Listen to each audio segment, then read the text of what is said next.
Welcome again to Cooking in Finland, formerly known as Cooking in Russia. In this episode, I'll show you how to make one of the most important side dishes for salads and many Italian dinners, garlic bread. Not much to look at, is it? Still, this is so often poorly made, both by home cooks and restaurants alike. It's deceptively simple, but the difference between mediocre garlic bread and a truly great one can make the difference in how the entire meal is remembered. There are a couple of little tricks here that most people will not suspect. The first is the incorporation of a small amount of blue cheese. For those who think they don't like blue cheese, trust me, it's like when you put an anchovy or two in a ragu. You won't taste the anchovy by itself, just the richness and complexity that it brings. The next thing is the cheese. You need a very intense Gouda to make this really sing. If you use the sort of cheddar you put on a burger, this will not be special. This is still a very easy recipe. Assemble the ingredients listed in orange: the butter, garlic cloves, the cheeses, olive oil, and fresh oregano. There is both fresh and dried oregano used here. The reason for this is explained in volume 3 of my cookbook series.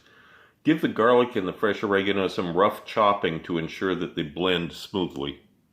Whiz these ingredients up in a blender to make a smooth paste. The resulting paste can be covered, refrigerated up to several days.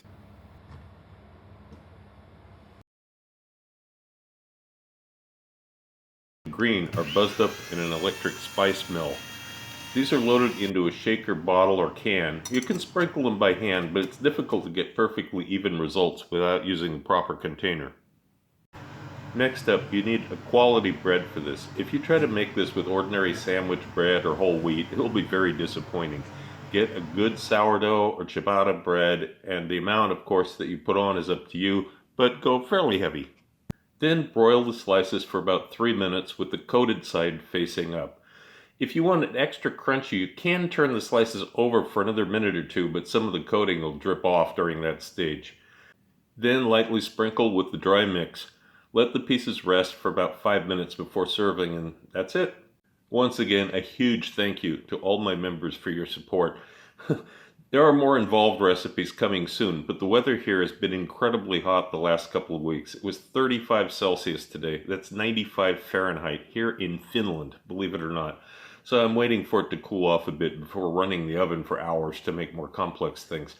And volume 4 of my cookbook series should be out sometime very soon. We're just waiting for the distributor to add the title to their inventory right now.